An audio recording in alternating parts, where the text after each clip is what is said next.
Now the moment we've all been waiting for. I am Nate Riggle, and you are listening to The Way of the Bonfire.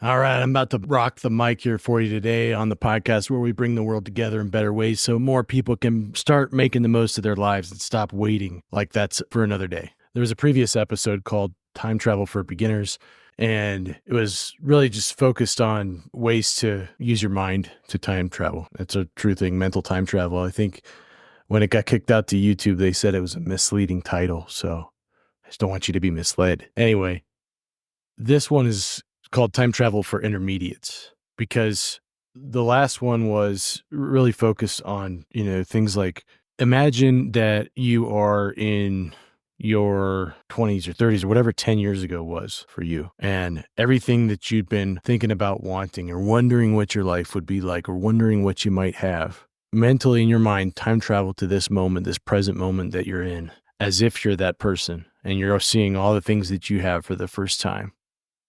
Hopefully you can see that you've come a long way and that you've been blessed with incredible abundance.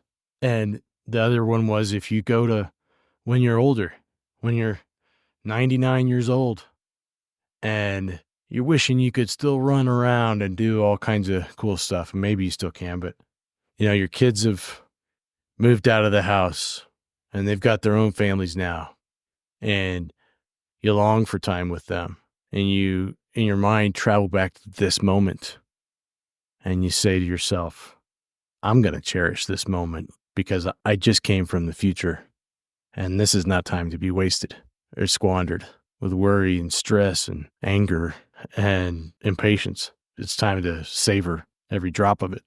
So that was Time Travel for beginners, Time Travel for intermediates today. You ever say, man, if I knew back then what I know now, I would have done things so much differently? I say, like what? Well, maybe you say I wouldn't have been as afraid of as much stuff. I would have taken way more risks. I would have been more disciplined in my schoolwork, in my training, or whatever. I wouldn't have taken everything so seriously, like it was all life or death. I would have had more fun with the process. But time travel to now. Are you still afraid of lots of stuff? Are you taking more risks now?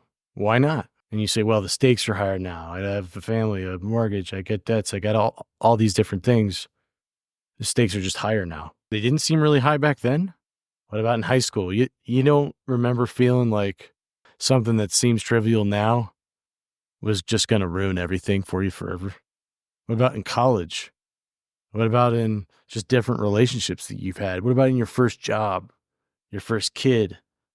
That didn't feel like the stakes were higher? Like that it was easy back then? No, it felt like a big deal. And it was.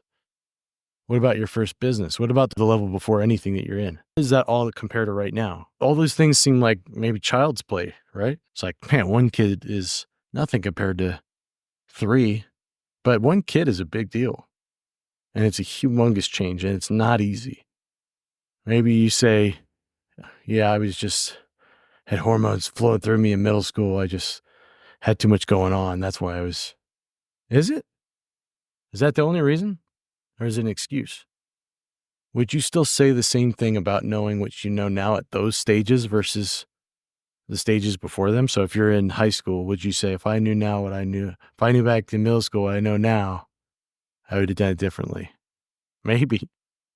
So what's crazy is you can access the knowledge from people that live in your future or lived in your future and wrote down their relevant experiences at that stage. It's one form of advanced mental time travel, but most of us don't bother to do it. We don't realize that we can totally take a peek into the future, but we'd rather imagine it for better or worse. And there's lots of value in visualization, but it's easier to visualize if you get more evidence. Yeah, evidence is just evidence. You don't have to just believe it all blindly. Some of it totally is irrelevant to you, and it's not a reliable hint of your future, and that's why you have to use your internal compass.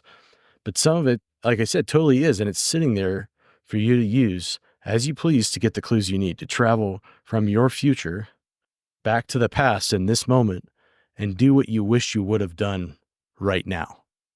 Go get them.